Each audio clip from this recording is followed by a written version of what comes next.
जब पूरी दुनिया हॉर्मुज स्ट्रीट पर टिकी हुई है, तब भारत एक ऐसा रास्ता बनाने की तैयारी में है जिसमें हॉर्मुज की जरूरत ही नहीं पड़ेगी। सुनने में ये किसी रणनीतिक मास्टर स्ट्रोक जैसा लगता है, लेकिन इसके पीछे एक ऐसा मेगा प्रोजेक्ट है जो भारत में गैस और तेल की किल्लत को जड़ से खत्म कर सकता है। समझिए, गैस अब सस्ती मिलने वाली है।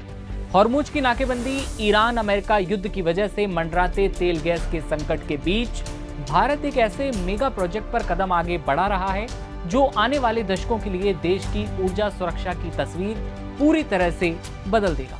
भारत ने ओमान के साथ मिलकर एक ऐसा रास्ता खोज निकाला है जिसमें हॉर्मुज की जरूरत ना के बराबर रह जाएगी। जी हाँ, आप सही सुन रहे हैं। ओमान से गुजरात तक अरब सागर के नीचे करीब 2000 किलोमीटर लंबी डीप सी गैस पाइपलाइन बिछाने की योजना को फिर से गति मिली है। करीब 40,000 करोड़ रुपए की लागत वाले इस प्रोजेक्ट को भारत के लिए हॉर्मुज संकट का स्थायी समाधान माना जा रहा है।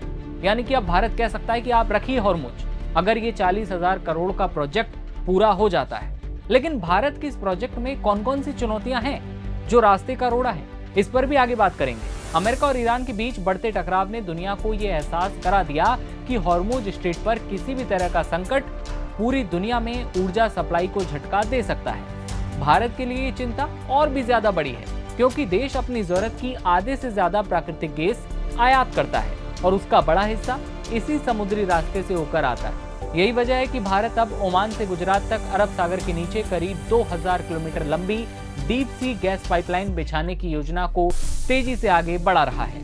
अगर ये परियोजना साकार हो जाती है तो गैस टैंकरों के बजाय सीधे पाइपलाइन के जरिए भारत पहुंचेगी और हॉर्मुज में किसी भी तरह के संकट का असर काफी हद तक भारत पर कम हो सकता है। लेकिन इस कहानी का सबसे दिलचस्प पहलू यह है कि इसकी रणनीतिक अहमियत, जो कि क्या है, इस पर बात करते हैं, लेकिन चुनौतियां जो थी उन पर भी बात करते हैं। पाइपलाइन का एक हिस्सा समुद्र तल से 3000 मीटर से ज्यादा गहराई में बिछाया जाएगा। 3000 मीटर यानी ऐसी गहराई जहां काम करना दुनिया की सबसे कठिन इंजीनियरिंग चुनौतियों में गिना जाता है। करीब 40,000 करोड़ रुपए का बजट है और इस प्रोजेक्ट को भारत की ऊर्जा सुरक्षा के लिए गेम चेंजर माना जा रहा है। लेकिन सवाल अब यह है कि 3 दशक से चर्चा में रहने वाली ये परियोजना अब तक पूरी क्यों नहीं हो पाई? क्या इतनी गहराई में पाइपलाइन बिछाना वास्तव में संभव हो पाएगा? और क्या लागत, फंडिंग और तकनीकी जोखिम इस महत्वाकांक्षी सपने को एक बार फिर से रोक सकते हैं? क्या ये पूरी हो भी पाएगी? एनर्जी एक्सपर्ट्स का मानना है कि परियोजना सिर्फ गैस आयात का माध्यम नहीं होगी, बल्कि भारत और खाड़ी देशों के बीच रणनीतिक संबंधों को भी नई मजबूती देगी। ओमान को लंबे समय के लिए स्थायी ग्राहक मिलेगा, जबकि भारत को गैस की सुरक्षा और लगातार आपूर्ति सुनिश्चित हो सकेगी। आपकी गैस की जो कीमत बढ़ी हुई है वो सस्ती हो जाएंगी। अभी जिस तरह से गैस आप तक पहुंच रही है वो प्रोसेस काफी लंबा और महंगा भी है। पहले गैस को तरल रूप में बदला जाता है, फिर खास जहाजों से हजारों किलोमीटर दूर ले जाया जाता है और भारत एक बार जब गैस पहुंच जाती है तो दोबारा उसे परिवर्तित किया जाता है, बदला जाता है। इस पूरे प्रोसेस में भारी खर्चा आता है, लेकिन अब भारत का प्लान इस प्रोसेस को आसान बनाना है। आपके घर के चूल्हे की गैस को अब सस्ता करना है।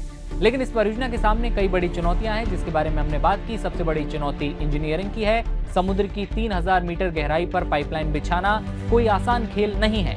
दूसरी चुनौती लागत और फंडिंग की। 40,000 करोड़ रुपए की अनुमानित लागत शुरुआती आंकड़ा है। अब सवाल यही है कि क्या ओमान से गुजरात तक प्रस्तावित ये पाइपलाइन भारत के लिए गेम चेंजर साबित होगी या अभी और लंबा इंतजार करना पड़ेगा? और मान लीजिए अगर ऐसा हो भी जाता है तो ये कितनी बड़ी खबर है हमारे लिए। इस खबर पर आपकी क्या राय है, ये आप कमेंट सेक्शन में बताइए और देखते रहिए नवभारत टाइम्स। नमस्ते।